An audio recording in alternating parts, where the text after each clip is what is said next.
Hello everybody, welcome to this week's edition of The Verdict. It wasn't too hard to choose the 6 races that are going to go into the show this week. They are self-explanatory really, with it being Kazoo Derby week. But I think we've got some interesting takes on all of the races that I have chosen, and the best will be coming up a little bit later on in the show. But we are going to start at Kempton Park in midweek. It was a Wednesday evening, and I want to highlight the performance of Monadar, who beat Audience in this race. Baltimore Boy was back in third. He was 6-5 on Audience, but beaten again. Monadar 85-40, Puffing 13-2, and it was 12-1 and bigger the rest. He came out of stall number 1. Rarely a Saeed bin Saror horse carrying the Shadwell colours. You don't see that very often. Audience came out of 2, right next door, and Baltimore Boy, who finished third, came out of stall number 9 and is well worth keeping an eye on. I recommend you put him in your racing TV tracker. Here's how this race unfolded. I think the danger with this contest is to presume that the winner, Monadar, just got his own way out in front, and he merely beat a horse who'd been a little bit keen in behind, in Audience, and a horse who got hampered. Audience didn't get the clearest of passages, but I think this is a much better effort than that. I think he's a really good horse, Monadar. He's now unbeaten in all 3 starts. He won at Meydan on the turf, and now he's got 2 synthetic wins to his name, Newcastle and now here at Kempton Park. He's by Giant's Causeway, and I think he is a proper synthetic horse, and he's a good one at that. The sectionals tell us that he's an interesting horse going forward. His best furlong was his 6th furlong, 11.19 seconds he fired there, and that finished the race off. No wonder Audience wasn't able to get to him. Audience just not good enough for me. Will get some trouble. Look there in the Cheveley Park colours. Doesn't get the clearest of passages, but Monadar's travelling all over them at this stage, and he finishes the race really strongly. 11.41, 11.19, and then an 11.95 furlong. And Audience is not closing him down late on. Pushed out strongly in the closing stages to win very easily. Look at the third horse, rattling home on the far side. Baltimore Boy on his debut. He's come home really strongly. He was a bit tardy into stride. He sat mid-division, but he's run on very well late on to grab 3rd place. And he's definitely a horse to keep an eye on. He's quite a big, intimidating individual, and there'll be a lot more to come from him, a lot of improvement to come for him as we go forward. You can see the passage that he gets just under a hands and heels ride. I think that when Audience got dead aim on Monadar, Monadar was just not for catching, just too good, too quick. This has produced a pretty good time figure, this race. They've finished well strung out, and I think there's a fair bit more to come from Monadar going forward. And I think it's worth highlighting Saeed bin Saror's current strike rate. He's going very well. We've highlighted a couple of his horses here on The Verdict in the past, and 21% is his strike rate at the moment in 2022, so he's going really well, Saeed bin Saror. He's going a little bit under the radar as well. I think he's got some quite nice horses this season, and this Monadar is definitely one of them. If you want to crab him a bit, he edged left in the closing stages, but he was only pushed out hands and heels. He's got loads of substance to him, and it'll be very interesting where they decide to go with him next. It may just be that he'll always be better on synthetics than he is on turf, but whatever, he's a very nice horse going forward. And get Baltimore Boy in your racing TV tracker.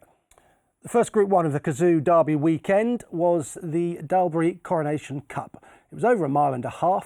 Pile Driver was the 2-1 favourite to win this race again, having taken it last year. Minobo 9-4, 11-4 about Hookham, and a little bit of support for that horse. High Definition 7s, Living Legend 18s, and Pallavicino, the big outsider, at 125-1. Now, tactically, this is a very interesting race. I think the only way you can describe it is messy, simple as that, and it's a very steadily run affair as well. Let's see how it unfolded in the early stages, with Hookham beating Pile Driver and High Definition back in third. Living Legend completely fluffs the start and never really gets involved where it matters, and he wasn't entitled to on ratings. Now, the early part of the race is steady. Of course, they're going uphill, but it's very steady indeed. Here's Minobo coming back from the Dubai Gold Cup where he didn't stay and was narrowly beaten back in trip and was strongly fancied back at this 1.5 miles. William Buick was keen to get to the front and go his own pace, his own fractions out in front. And he indeed gets to the lead here.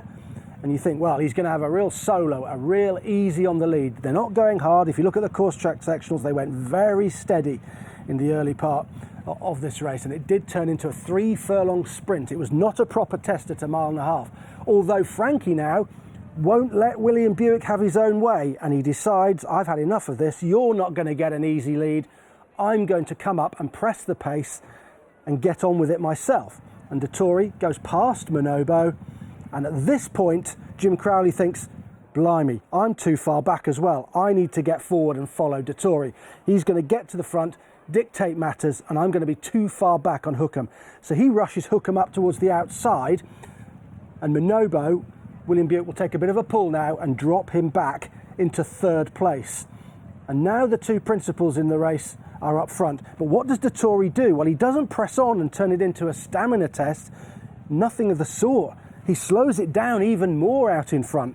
That's what the sectionals tell us, because the finishing speed percentage was really slow, 114.48%. They finished the race 14% and more quicker than they ran the early part of it. Look at this down the hill. They're absolutely dawdling. So Manobo wanted to go forward. Dettori wasn't having it. He goes forward, and then he's decided to slow it down. And now this is not going to be a test of stamina. This is going to be who can sprint the quickest in the home straight. And they really picked up in the final 3 furlongs, and it is well worth noting how quickly Hookham came home. 33.82 seconds he fired for the last 3 furlongs. Now that, it really is travelling. If you break them down, he did an 11.01, 11 seconds flat, and then an 11.05 to put away Pile Driver and to win the sprint for home. In so doing, he gave Owen Burrows his first ever Group 1 winner, and it's many congratulations to the Burrows team. But look at Hookham. He's got what he wants. He's got a bit of a speed test. He's getting his toe in. He wants a little bit of cut to give his best, and he's just too fast for Pile Driver. Manobo, he wants a better test of stamina at this trip. He's dropping away in the Godolphin Blue here. I think he's better than the Bear Result. He might have not been on the best ground as well. You can see the big divots being kicked up on this side over here. Lots of big divots, whereas when they're racing down this part of the track, there was hardly any at all. So he might just have been on ground that was a bit looser than where High Definition and Pile Driver were. But Hookham sprints now. He's way too good for his rivals. You can see High Definition, you think he's going to get second, but Ryan's quite easy on him in the closing stages, and Pile Driver just keeps on for second place. High Definition back in 3rd. But it was a great performance from Hookham, a career best, a Group 1 for him, but it really was a messy race. It was a sort of a slow early on, then a little bit quicker as Dettori took over and wanted to be in control.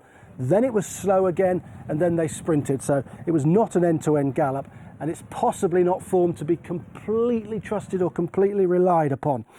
Now, unfortunately, there's not a very good footnote to this contest, because it was found that Hookham was badly lame when he got back to his Newmarket base, and unfortunately he required surgery on Saturday to a hind leg injury.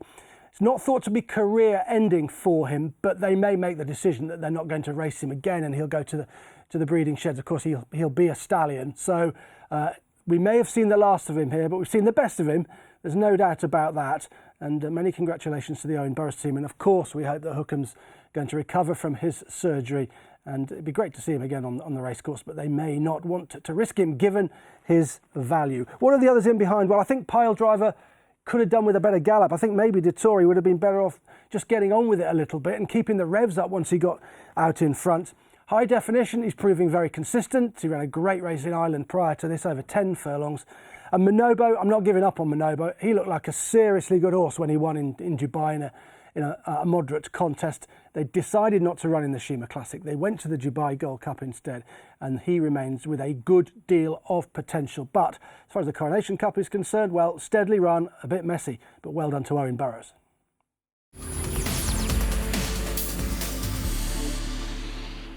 Right, time now to get into the Fillies Classic, the Kazoo Oaks, which was won yet again by Aidan O'Brien. Ryan Moore on board Tuesday, a 13-2 shot got the better of Emily Upjohn, who went off the 6-4 favourite Nashua. 4-1 finished back in third. Concert Hall was 15-2, and it was 11-1 with the Moonlight, who finished last in the end. Really disappointing. 14s and bigger are the rest. So this is a fascinating race to look back on. First thing I want to say is when you're watching this race, put it into context, it was steadily run. It wasn't as messy as the Coronation, but there is no doubt it was quite steadily run. The start's important. Emily Upjohn just fluffs it. She stumbles a little bit coming out the stalls. Tuesday's not very quick away either, but there. You can see there Frankie's position in the saddle. There she is. She's just not jumped on terms. She's come out awkwardly. Tuesday's here. Wasn't the quickest away, but a bit better away than Emily Upjohn. Did that cost her the race? Well, it's clearly not helped her in any way whatsoever. And it hasn't helped Frankie Dettori from a tactical point of view either. He didn't want to be sat last. Then he's got to try and find a run in the home straight. And in so doing, he gives away ground coming wide. Now, he probably wouldn't have done that if she hadn't missed the break. So I would say that that was pretty significant, as is the wide trip that she gets. Now, because this race is steadily run with a finishing speed percentage of 119.2, wow, they crawled and then came home very strongly up the home straight. You have got to mark up the first two home. I think they're better than the bare result. Now, I know they finished first and second, split by just a nose. However, they did well to come off this steady gallop, and they are both very useful indeed. And perhaps Emily Upjohn will get the better of Tuesday if they were to ever meet again. Perhaps in a Yorkshire Oaks or something like that. But they must definitely be upgraded for the efforts that they put in here. Now look at the trip that Ryan Moore gets.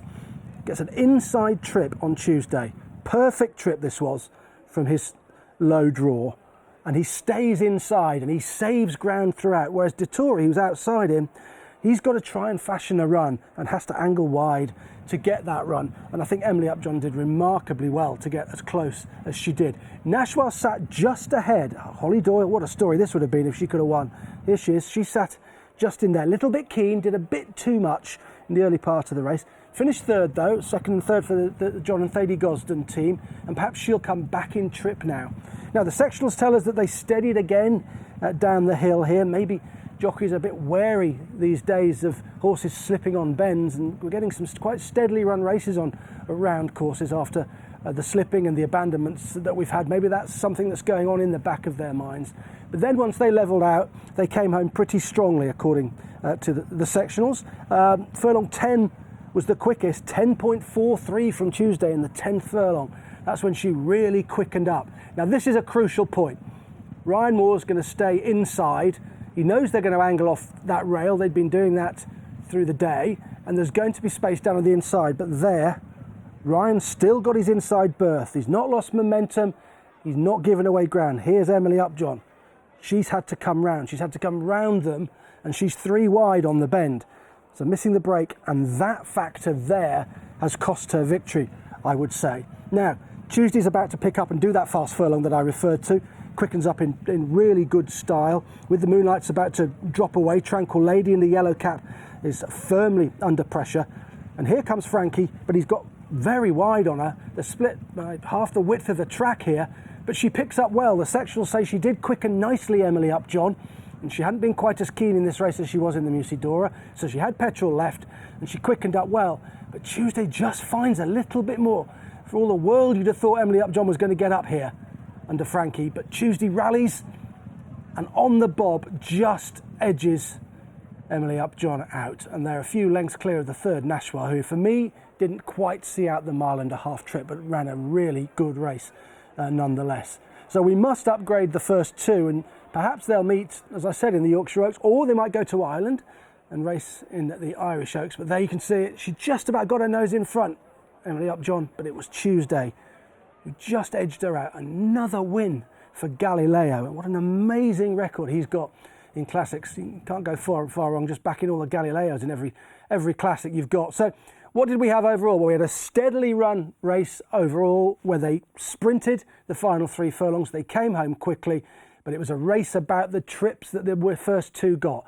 Lovely trip under a brilliant ride from Ryan Moore on Tuesday, and Emily Upjohn, she didn't have any of the luck going at all, and that start crucial And that start forced Frankie to have to come wider than perhaps he'd have wanted to and give away a little bit of ground. It'll be fascinating to see how they get on when they meet again. You'd have thought Emily Upjohn would be favourite to beat Tuesday, but it'd be wrong to underestimate Tuesday. It's her first go at a trip beyond a mile, and she clearly stays it very well indeed, and she could be open to a bit more improvement. It was a thrilling Kazoo Oaks.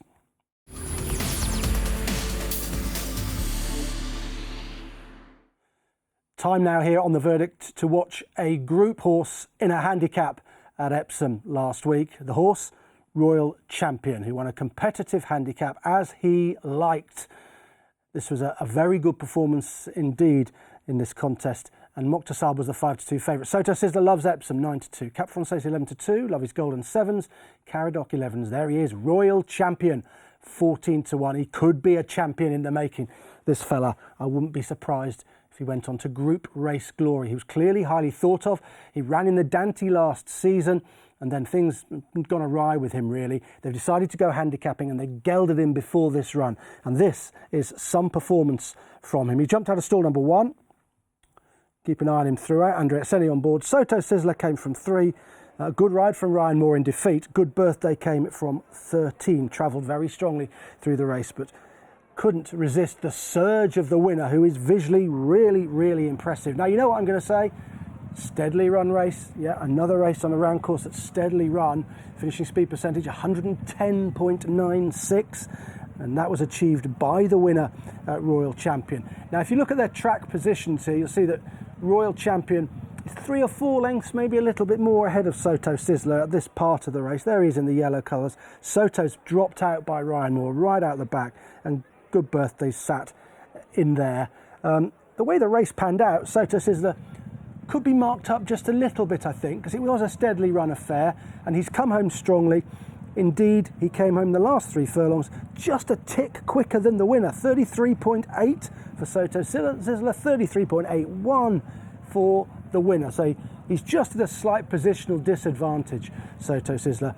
But I'm not having it that any of the horses in this race will be better than Royal Champion. I think he is a very good horse in the making. Watch his turn of foot in the closing stages. He picks up very well. Andre Etseni does not get serious with him in any way, and I'm sure that handicaps will be a thing of the past in the near future. He's in the Royal Hunt Cup, he's in the John Smith's Cup, so he might well go to Royal Ascot. I wouldn't be surprised if he did and took that race in, but I think it'll be group races for this horse, given how well he quickened up. What was the race like? What was the strength of the race like? I think it was pretty good. I think it was quite a strong handicap, and the way he picks up is very taking indeed. Soto Sizzler beginning to make his ground. Once again, Ryan Moore getting an inside trip and saving ground. Good Birthday's much wider, typically travelling really strongly. He's widest of all towards the stand side, blue and white with a headgear on. He typically travels strongly, doesn't always find very much, but he's run a good race in behind. But now Etseni's asking Royal Champion to go, and the turn of foot that he shows is very taking indeed. Soto Sizzler, head to one side, that's how he races. He's trying to find a little bit of a gap, and eventually he'll get through here and charge at Royal Champion. But I think Royal Champion's, although he had an advantage in where he raced, I still think he's much better than this field. They're edged out by Andre Etseni. He's not doing much. He's shown in the whip. And this horse, as soon as Etseni eases down, the ears are pricked and he wins. There he goes, pricks his ears as soon as he gets to the line. I think he's got tons in the tank, this horse, and an absolute load of potential. I'll be very interested to see where he goes. Soto Sizzler, that's him. He loves this track. He got a great ride from Ryan Moore, if a little bit too far back. And Good Birthday, I think, has signalled that he perhaps will win a race. Watch his run, because he does travel really strongly. And there might be if he gets a strongly run race somewhere, a decent handicap that's really strongly run, then he might be interesting, especially if he's dropped out and given a chance, because he always makes his ground up smoothly. He just needs horses in front of him to be stopping, and here they weren't. They were going forward. Royal Champion was going forward quickly, the sectionals tell us. So was Soto Sizzler. But overall, a competitive, interesting handicap with a very, very promising winner. I can't stress enough how good I think this horse could be. I think we've identified a few group horses out of modest races in the past here on The Verdict, and I think this horse is going to be another one of those.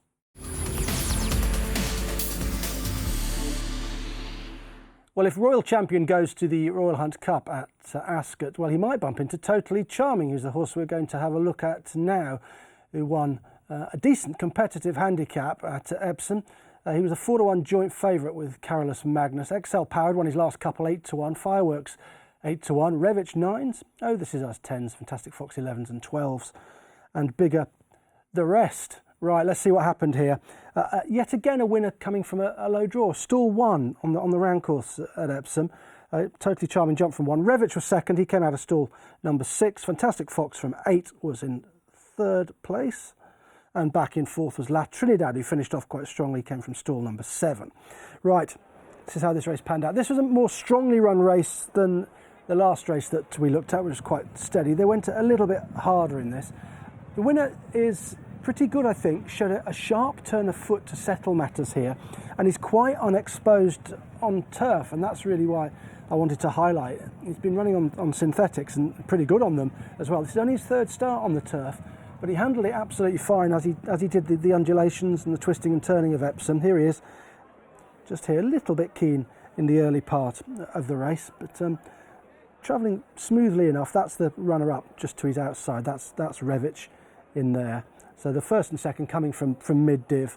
It's the turn of foot that he shows that's really impressive, and I think he might well head to the Royal Meeting on the back of this. Horse out in front. This is Lorado for Mick Appleby, was right down the bottom of the weights.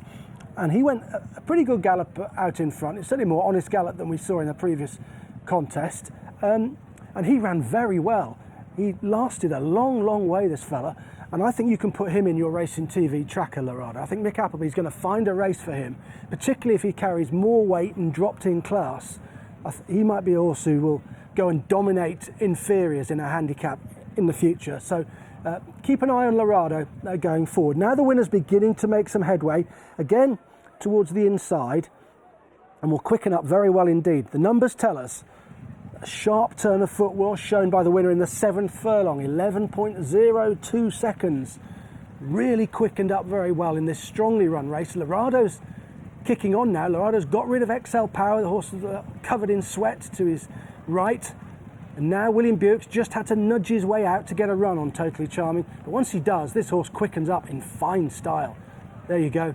That's that 11.02 furlong, which has put the race to bed. Revich then runs on late.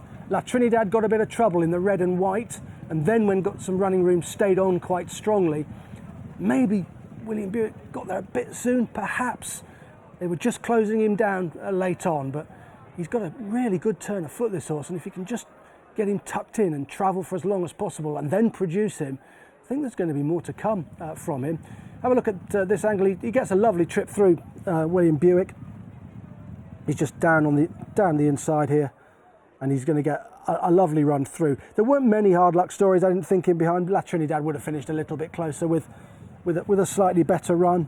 Lorado's run very well. Stick him in your tracker. He'll win a lesser race than this, but this horse Totally Charming, totally and utterly unexposed on turf, and that opens up many options now, I think, for him. Look at the ground he's made up really quickly.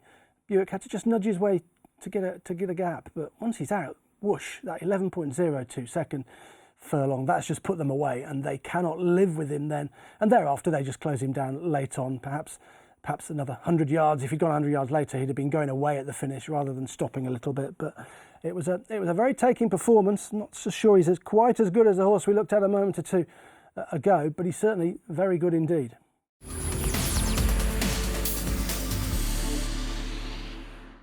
Right, let's get stuck into the Kazoo Derby now. Running memory of this great late Leicester Piggott. What a man he was, and a fantastic jockey, and I thought he was honoured in the appropriate ways over the 2 weeks of the Kazoo Derby Festival.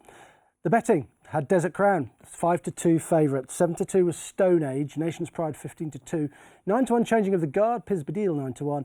Walk of Stars, a real mover in the market, 11s from 20s. It was 16 Star of India and it was 25-1. And bigger, the rest that included Nahani and Westover. And it was Desert Crown who wins this in sensational fashion under Richard Kingscott to give Sir Michael Stout his 6th Derby winner, and a very impressive one at that. How was the race run? Well, It was over a second quicker than the Oaks, but they're on different days, so hard to compare final times. But it was a little bit more strongly run, although it was not a fierce gallop by any stretch of the imagination. The finishing speed percentage was 111.89%, so the winners quickened and finished the race off very quickly. I would say it was just an average gallop. Changing the guard took them along in the early stages, and he was not hard pressed. And he actually ran pretty well. He stuck on quite strongly in the closing stages, but just had no response to Desert Crown, who got a lovely trip under Richard Kingscote. Here he is, sat towards the outside. He's just in there. So he's not going to get any trouble. He can sit there with a little bit of cover, and then when he wants to angle out, he can angle out and attack. The Huya Mal's run an absolute blinding race to finish in second place. And we have to mention Westover, who does not get a very good trip and came home strongly, but was just hampered and stopped and lost momentum at a crucial time. Don't think he would have beaten Desert Crown, because I think this wildly impressive winner has won with a fair bit in hand. But Westover, make no mistake, he would have been closer. Winner of the Sandown Classic Trial, I think he'd have got a fair bit closer. This is where Richard Kingscote probably knows he's in a good spot. Fourth or fifth, bit of cover, right upside Royal Patronage, and he's able to just sit and bide his time. And I think he did well, actually. I think he took a bit of a pull. He could have gone sooner than he actually did, but I think he waited a bit longer than perhaps some jockeys would have done, and then he launched Desert Crown. And the impressive thing about this horse's finishing burst was the 11.74 furlong that he fired in the final furlong. He was able to do that whilst really hardly being put under strong pressure. Three furlongs out to 2 furlongs out was the quickest part of the race. From here, from this point to the next furlong pole, 11.27 seconds as Kingscote launched him down the outside. There he goes. And that was a very quick furlong, the 3 to the 2, 11.27. And that's what took him clear of his field. There's Westover, trouble in running, coming wide now in the pink cap. Rob Hornby on board. Huya Mal running a blinder, changing of the guard, sticking on quite well. There were some disappointments in behind. Nahani was one of them, very slowly away. Adam Kirby reporting that he was affected by the fireworks that were bizarrely let off before the race, and he finished well beaten in the end. But the numbers tell us that he was much the best, Desert Crown, and he's got a very sharp turn of foot. That 3 to 2, about to hit the 3 now. Kingscote still taking a pull. He doesn't want to go yet. He knows he's got a hill to climb. He's just going to wait. And halfway between the 3 and the 2, he pushes the button, and this horse responds instantly for that 11-second furlong. And nothing can do that. Nothing can live with him because of that. There's Westover, had to be switched right to the wide outside, and then runs on well late on. Would probably go to the Irish Derby, you'd have thought. The colour might suit Westover. He looks like quite a strong stayer, and that stiff 1.5 miles is probably going to suit him. But wonder what's going to happen with Desert Crown now. King George surely is a possibility. He's got the Eclipse maybe. He could easily come back in trip, such as the speed that he's got. But one would imagine that the King George will be what they look for now. Irish Derby for Westover. Huya Mal, what a run from him. Connections will be absolutely delighted with that. Possibly Irish Derby for him as well. The Godolphin horses, they were a little bit disappointing, as were some of Aidan O'Brien's runners. Changing the guard did best of those. He looks like a thorough stayer. As ever, if you watch the race a few times, there's a number of horses who appeared not to necessarily handle the track. But Desert Crown is so well balanced, and although the final time and although the race was steadily run and the final time wasn't great, I think you've got to mark him up. I think he's a very good Derby winner, this fella, and I really love the way he goes about his work. His head bowed low in honesty, quickening, changing his legs, quickening and running on strongly all the way to the line. His first time at 1.5 miles, and he's lightly raced as well.